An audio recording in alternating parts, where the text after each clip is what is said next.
Hi friends, please subscribe to Amravati Media and press the bell icon for more latest updates. 2.0 పాదయాత్రకు Jagan ready, ప్రత్యర్థులకు ఇక చుక్కలేనా?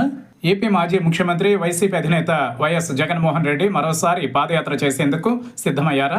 2024 ఎన్నికలలో ఎదురైన పరాభవం మర్చిపోయేలా కార్యకర్తలలో కొత్త ఉత్సాహం నింపేందుకు నిర్ణయించుకున్నారా? 2029లో జరిగే ఎన్నికలలో భారీ మెజారిటీతో అధికారంలోకి రావడమే లక్ష్యంగా అడుగులు వేయనున్నారా అంటే అవుననే చెబుతున్నారు వైసీపీ నేతలు. అంతేకాకుండా ఈసారి జగన్ పాదయాత్ర 2.0 గతంలో కంటే అదిరిపోయేలా ఉంటుందని చెబుతున్నారు. తెలుగు రాష్ట్రాల్లో నేతలు పాదయాత్రలు చేయడం కొత్త ఏమీ కాదు. ఇప్పటికే అనేక మంది నేతలు పాదయాత్రలు చేశారు.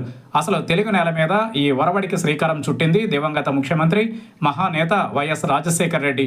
2004 ఎన్నికలకు ముందు 2003లో ఉమ్మడి ఆంధ్రప్రదేశ్లోని 11 జిల్లాలలో 60 రోజుల పాటు 1500 కిలోమీటర్ల మేర 3 నెలల పాటు పాదయాత్ర చేశారు. ఈ పాదయాత్రలో ప్రజల సమస్యలను దగ్గరుండి చూశారు. రైతులకు అండగా ఉంటానని భరోసా ఇచ్చారు. తమ కష్టాలను వైఎస్ఆర్ తీరుస్తారని నమ్మిన ప్రజలు 2004 ఎన్నికలలో కాంగ్రెస్ పార్టీని భారీ మెజారిటీతో గెలిపించారు.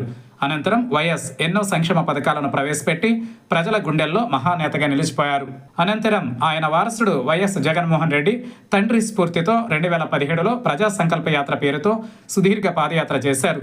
దాదాపు 341 రోజుల పాటు 3648 కిలోమీటర్లకు పైగా నడిచి సుమారు 2 కోట్ల మందిని కలిశారు. వారి సమస్యలను అడిగి తెలుసుకున్నారు. రైతులు, మత్స్యకారులు, ఆటో డ్రైవర్లు, ఉపాధ్యాయులు, నాయి బ్రాహ్మణులు, చేనేత కార్మికులు, స్వర్ణకారులు, అంగన్వాడీ ఉపాధ్యాయులు, న్యాయవాదులు, అంబులెన్స్ ఉద్యోగులు, ప్రభుత్వ ఉద్యోగులు, నిరుద్యోగ యువత వంటి ఎంపిక చేసిన సమూహాలతో సమావేశాలు నిర్వహించారు. 13 జిల్లాల మీదుగా 175 నియోజకవర్గాలలో 134 నియోజకవర్గాలను కవర్ చేశారు. దీంతో దేశంలోనే ఏ రాజకీయ నాయకుడు ఇన్ని కిలోమీటర్ల పాదయాత్ర చేయలేదని వైసీపీ నేతలు వెల్లడించారు. ముఖ్యంగా ఈ పాదయాత్రలో రావాలి జగన్, కావాలి జగన్ పాట ప్రజల్లోకి బలంగా దూసుకెళ్లింది. ఈ పాదయాత్రతో 2019 ఎన్నికలలో 175 అసెంబ్లీ నియోజకవర్గాలకు గాను 151 నియోజకవర్గాలలో విజయ దుందుభి మోగించారు. ఇక 25 పార్లమెంటు నియోజకవర్గాలలో 22 స్థానాలలో గెలుపు బావుట ఎగరవేసి ఘన విజయం సాధించారు. విభజిత ఆంధ్రప్రదేశ్ రాష్ట్రానికి 2వ ముఖ్యమంత్రిగా ప్రమాణ స్వీకారం చేశారు. తన పాలనలో నవరత్నాల పేరుతో ప్రజలకు సంక్షేమ పథకాలను అందించి ప్రజాదరణ పొందారు. అయితే 2024 ఎన్నికలలో 3 పార్టీలు జతకట్టడంతో పాటు ప్రభుత్వంపై విష ప్రచారం చేయడంతో పరాజయం పొందాల్సి వచ్చింది. దీని కారణంగా వైసీపీ క్యాడర్ కొంత నిరాశలో ఉన్నారు. అంతేకాకుండా కూటమి ప్రభుత్వం దొంగ కేసులతో కార్యకర్తలు, నేతలను తీవ్ర ఇబ్బందులు పెడుతుండటంతో అధినేత జగన్ వారికి అండగా నిలిచేందుకు నేరుగా రంగంలోకి దిగాలని నిర్ణయించుకున్నారు. ఈ క్రమంలో ప్రజా సంకల్ప యాత్ర 2.0 చేయాలని నిర్ణయించారు. ఈసారి గతంలో కంటే బలంగా పాదయాత్ర చేయాలని డిసైడ్ అయ్యారని పార్టీ వర్గాలు చెబుతున్నాయి. కూటమి ప్రభుత్వం ఎన్నికల హామీలను నెరవేర్చడంలో తీవ్రంగా విఫలం కావడంపై గళం ఎత్తనున్నారు.